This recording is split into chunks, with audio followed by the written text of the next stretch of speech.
This is the Lone Crater YouTube. We hope this video helps. You start by ensuring the binary is ready. Update version code and version name so Play recognizes this as an update. Once done, sign the build with your release key store or enroll in Play app signing.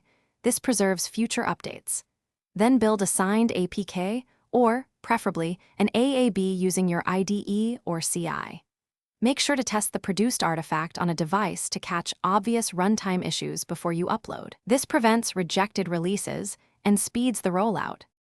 Next, sign into Play Console and pick your app. Navigate to Release Management and choose the target track like Production or an internal test.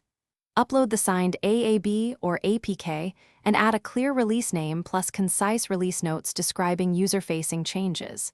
Make sure to resolve any Play Console warnings, complete the content rating, and verify target countries and pricing.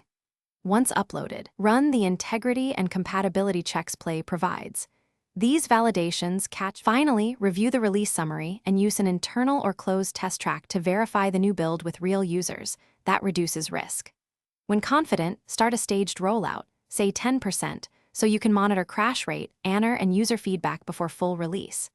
If Play rejects the submission, inspect the policy violation notes and the signing or bundle mismatch details Play reports.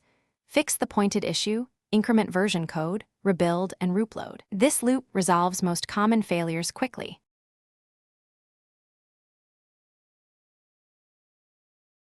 Thanks for watching. Consider subscribing if we helped you.